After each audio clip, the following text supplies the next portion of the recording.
Hi dear students, आपका RCC class में स्वागत है। आज हम लोग के लिए क्या आए हैं, यहाँ पे जो बोर्ड एग्जाम होने वाला है तो उसके अंतर्गत यहाँ पे कुछ लेटर एप्लीकेशन हम लेके आए हैं आप लोगों के लिए। बहुत ही महत्वपूर्ण एप्लीकेशन है, तो बिना विलम्ब किए हम यहाँ पे आते हैं सीधे पॉइंट पे। तो यहाँ पे दिया, write an application to the principal of your college to grant you leave for a week as you have been suffering from fever या टाइफाइड। जैसे मान लीजिए आपको, जैसे मान लीजिए देता है बोर्ड एग्जाम में, देता है इस तरीके से कि एप्लीकेशन लिखने के लिए आता है, या तो लेटर लिखिए या तो एप्लीकेशन लिखिए। तो ये बहुत ही इंपॉर्टेंट, ये कहा जाए तो बहुत ही इंपॉर्टेंट ये क्वेश्चन है।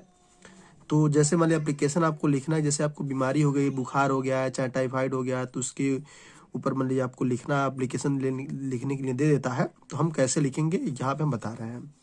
तो चाहे एप्लीकेशन फीवर हो जाए, चाहे टाइफाइड हो जाए, इस दोनों पे कभी भी आएगा। किसी बीमारी पे अगर आपको छुट्टी चाहिए, चाहे मान लो फॉर ए वीक यहाँ पे लिखा हुआ है, तो फॉर ए वीक लिखा रहे, चाहे जितना दिन का दिया रहे उसके अनुसार आप लिख सकते हो। ठीक है, आप यहाँ पे चेंज कर दे फीवर या चाहे टाइफाइड, जो भी जिसके जो आपको हुआ है उसके ऊपर आप लिख सकते हो। तो आइए हम यहाँ पे शुरू करते हैं। जैसे कैसे लिखेंगे, सबसे पहले हम लिखेंगे यहाँ पे टू द प्रिंसिपल, यानी सबसे पहले यहाँ पे हम लिखते हैं to the principal SD inter college Gorakhpur. ये जहाँ पे कोई भी आप नाम यहाँ पे लिख सकते हैं, किसी भी कॉलेज का नाम लिखिए, कोई इसमें परहेज नहीं है। ठीक है, यहाँ पे कुछ लिख सकते हैं। अब हम आगे लिखेंगे रिस्पेक्टेड सर। अब यहाँ पे रिस्पेक्टेड सर लिखिए, चाहे कुछ भी लिखिए, डियर सर लिख सकते हैं, चाहे रिस्पेक्टेड सर लिख सकते हैं, ये आपके ऊपर डिपेंड करता है। अब यहाँ पे हम लिखेंगे, I beg to say that I have been suffering from fever since last Monday. जैसा कि आपको लिखा आता है, बहुत ही आसान है ये। ज्यादा ये आपका बोर्ड पेपर में 4 नंबर का आएगा, तो यहाँ पे 4 नंबर आज ही समझ लीजिए, कंफर्म आपका है। तो I beg to say that, यानी मैं आपसे चाहता हूं that I have been suffering from fever since last Monday, यानी पत्र में लिखा जा रहा है, एप्लीकेशन में लिखा जा रहा है, मुझे I beg to say that, मैं आपसे कहना चाहता हूं दैट की I have been suffering from fever since last Monday, कि मुझे पिछली रात से, यानी मुझे क्या है, बुखार आ रहा है। फीवर मैंने क्या होता है, बुखार, यानी पिछले सोमवार से मुझे बुखार आ रहा है। I have become so weak, मैं बहुत ही कमजोर महसूस कर रहा हूँ।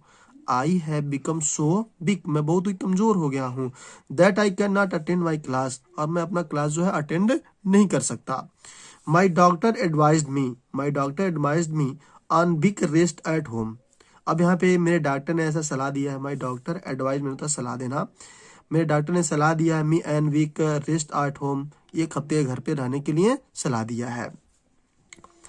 Kindly grant me leave for a week, इसलिए मैं चाहता हूं, यानी काइंडली मैंने कृतज्ञता है, ऐसे कह सकते कि मतलब विनम्र भाव से, यानी kindly grant me leave for a week. अब यहाँ पे ए वीक लिखा हुआ है, आप चाहो तो जितना मन करना लिखो, आपके ऊपर डिपेंड करता है कि कितना, जैसे क्वेश्चन में कितना है, 3 डेज 2 डेज, चाहे for a week for a month, जो भी दे, तो वहाँ पे आप ऐसे लिख सकते हैं, यहाँ पे केवल चेंज कर सकते हो।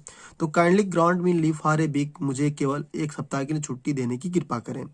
आई shall be highly oblige to you, मैं आपका बहुत ही कृतज्ञ रहूंगा। ओब्लाइज मतलब कृतज्ञ, shall be highly oblige to you, मैं आपका बहुत ही कृतज्ञ रहूंगा। विथ थैंक्स, यहाँ पे आप धन्यवाद दे सकते हैं। फिर यहाँ पे हम लिखेंगे योर ओबीडियंटली। अब यहाँ पे XYZ, जैसा कि पेपर में पता है कि पेपर में हम नाम नहीं लिखते हैं, XYZ लिख देंगे।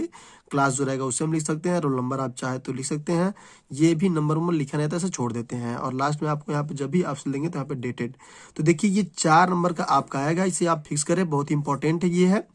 आप इसे एकदम समझ लीजिए कि आप ये आपका आने ही वाला है, तो इसे जरूर आप याद कर लेंगे और बोर्ड एग्जाम में अच्छे तरह से तैयारी करेंगे। अब हमारा दूसरा जो है, जो मोस्ट इंपॉर्टेंट एप्लीकेशन है, उस पर चलते हैं। देखिए दूसरा मोस्ट इंपॉर्टेंट क्वेश्चन जो है आपका यहाँ पे, write an application to the principal of your college to grant you have for 3 days you have attend the marriage of your cousin sister. अब देखिए कभी कभार ऐसा भी होता है, तो बुखार के लिए था, अभी छुट्टी मांगने के लिए होता, तो बुखार पे अगर आ जाए, चाहे टाइफाइड पे आ जाए, किसी बीमारी पे छुट्टी मांगने के लिए आ जाए, तो वाला हम लिखेंगे। अब यहाँ पे जैसे मान लो आपको छुट्टी लेना है, अवकाश, जैसे मान लो पार्टी अटेंड करना है, चाहे कहीं पे आपको जाना है, अर्जेंट वर्क पड़ गया, तो उसके लिए इसे हम लिख सकते हैं। यहाँ पे मैरिज पार्टी यहाँ पे दिया गया है, write an application to the principal of your college grant you have for 3 days as you have to attend the marriage of your cousin sister, यानी आपके बहन कजिन सिस्टर का शादी पड़ा है, उसमें आपको जाना है, तो उसके लिए आपको छुट्टी चाहिए। तो अर्जेंट वर्क कह सकते हैं, जो भी आपका अर्जेंट वर्क पे आ जाए तब भी आप लिखिएगा। यहाँ पे 3 डेज दिया है, आपका पेपर में कितना हो डेज आए, अब उसके अनुसार बदल सकते हैं। तो आइए यहाँ पे देखते हैं कैसे लिखेंगे। फिर लिखेंगे हम to the principal GIC inter college Maharajganj, यानी आप जहाँ चाहे वहां पे लिख सकते हैं। सर, यानी यहाँ पे सर लिखे, चाहे रिस्पेक्टफुली जो भी लिख सकते हैं। Respectfully, I have to say that my cousin sister marriage is take to place on the coming 12th arrival at Gorakhpur. अब देखिए यहाँ पे हम थोड़ा सा ऊपर करते हैं। जैसे कि यहाँ पे बताया जा रहा है कि सबसे पहले हम लिखेंगे to the principal GIC inter college, यहाँ पे कोई कॉलेज का नाम लिखिए, डज नॉट मैटर। रिस्पेक्टफुली आदरणीय, I have to say that, मैं आपसे कहना चाहता हूँ दैट की माई कजिन सिस्टर, मेरे कजिन यानी चचेरी बहन की जो शादी है, मैरिज मैंने क्या शादी, is to take place on the coming 12th April at Gorakhpur, जो आने वाला जो 12 अप्रैल है मेरी बहन की शादी होने वाली है जो कि गोरखपुर में होने वाला है।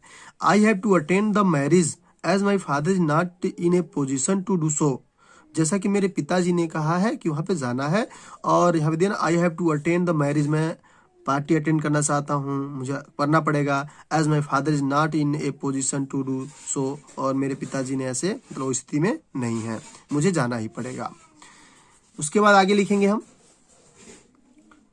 लिखेंगे kindly grant me leave for 3 days from 11th to 13th अप्रैल, यानी वो बता रहा है कि 11 अप्रैल ने 3 दिन के लिए छुट्टी ले रहा है, तो 11 अप्रैल से लेकर कहाँ तक लेना है, 13 अप्रैल तक, क्योंकि आपका 12 तारीख को वहां पे है, तो 11, 12 और 13 यहाँ पे नहीं कहने तात्पर्य 3 दिन के लिए चाहे कितना दिन के लिए रहे आप वहां पे लिख सकते हैं। आई शैल बी हाईली ऑब्लाइज्ड, मैं आपका बहुत ही कृतज्ञ रहूंगा। फिर हम लिखेंगे थैंक्स एंड धन्यवाद दे देंगे। फिर यहाँ पे हम लिख देंगे ओबीडियंटली XYZ, जो भी है आप है इसे लिख सकते हो। तो इस तरीके से आप चाहो तो ये आपका 4 नंबर दोनों को याद कर लेंगे तो 4 नंबर आपका बहुत ही आने वाला है, क्योंकि ये बहुत ही इंपॉर्टेंट है, इसे आप जरूर याद कर लेंगे, ठीक है। क्योंकि अब समय तो बचा नहीं है ताकि आप कुछ कर सके, तो एक बार दोबारा वीडियो रिपीट करके देखेंगे तो निश्चित रूप से आपका वो याद हो जाएगा, ठीक है। उम्मीद करते हैं कि जरूर याद हो जाएगा आपको, और बोर्ड एग्जाम में ये उम्मीद करते हैं कि इस क्वेश्चन जरूर आएगा, ठीक है। धन्यवाद, फिर मिलेंगे अगले वीडियो में इसी प्रकार से।